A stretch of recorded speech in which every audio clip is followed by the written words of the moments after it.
Bonjour. Dans la première vidéo, je vous ai montré comment ouvrir un fichier de données en le logiciel JASP et après comment changer les niveaux de mesure de nos variables si nécessaire.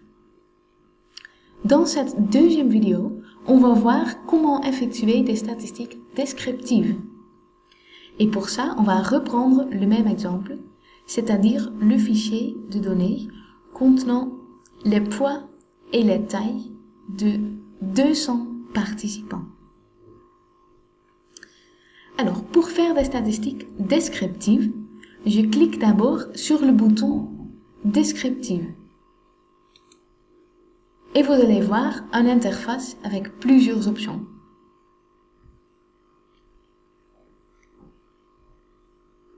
Alors, supposons que je voudrais voir les statistiques descriptives pour mes deux mesures, c'est-à-dire pour les poids et pour les tailles. Alors, je sélectionne ces deux variables-là et je les mets dans la boîte à droite en cliquant la flèche. Voilà. Et vous voyez que dès que je fasse ça, quelques statistiques descriptives apparaissent automatiquement dans le fenêtre à droite. Et ce sont des statistiques que JASP retourne par défaut pour les deux mesures, pour les deux variables. Plus précisément, JASP nous donne le nombre de valeurs valides et le nombre de valeurs manquantes, missing. Et pour moi ici, j'ai 200 valeurs valides par mesure et j'ai 0 valeur manquante. C'est-à-dire que dans mon fichier de données, j'ai aucune cellule qui n'est pas remplie. J'ai pas de cellules vides. Toutes mes cellules sont remplies. Après, JASP nous donne la moyenne de mes deux variables, mean en anglais, ainsi que l'écart type, standard deviation, et la valeur minimum et maximum pour les deux variables. Donc par exemple, le poids minimum c'était 39 kg.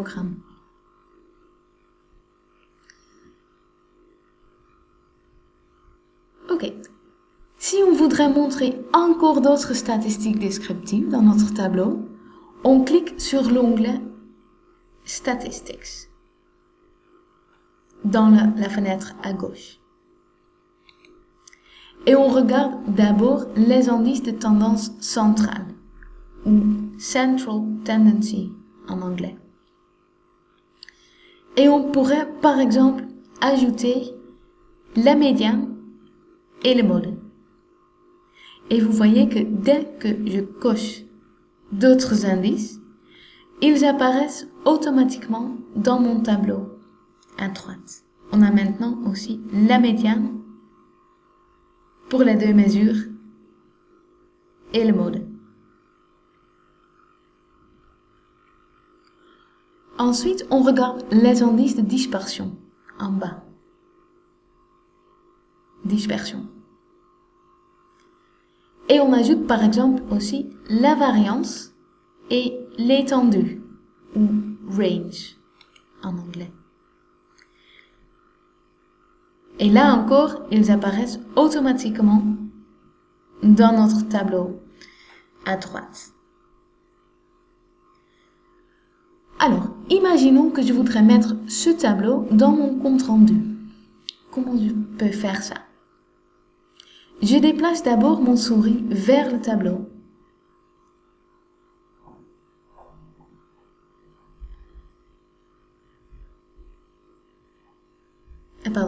Et il apparaît un petit triangle. Et je clique dessus. Et je choisis Copie pour copier. Après, j'ouvre mon dossier ou mon document. Word ou LibreOffice.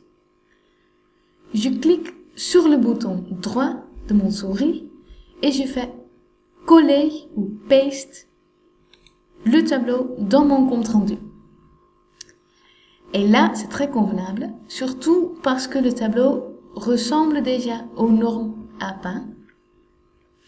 Et en plus, le tableau est modifiable. On peut par exemple traduire quelques mots de l'anglais vers le français. Très facilement.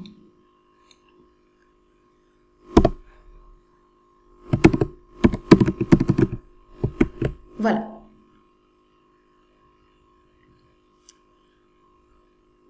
On retourne vers JASP. Et je vais vous montrer qu'on peut aussi représenter la distribution de nos variables graphiquement. Là, il suffit de cliquer sur Display Plot, montrer la figure, et on va voir que JASP nous a préparé un histogramme de fréquence pour nos deux variables, pour nos deux mesures. Et comme c'est le cas pour beaucoup de variables biologiques, on voit que les poids et la taille ressemblent à peu près aux distributions normales. Et comme tout à l'heure, si je voudrais copier cette figure vers mon compte rendu, je déplace mon souris vers la figure.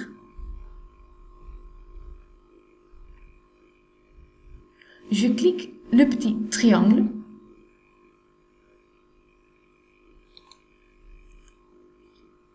Et je choisis copier, copie. Ensuite, j'ouvre encore mon dossier, mon fichier Word, et je fais coller, paste. Et voilà. Maintenant, on a un tableau et deux figures qui nous montrent les statistiques descriptives de nos deux variables. Donc voilà pour les statistiques descriptives en JASP. La prochaine fois, on va effectuer des statistiques inférentielles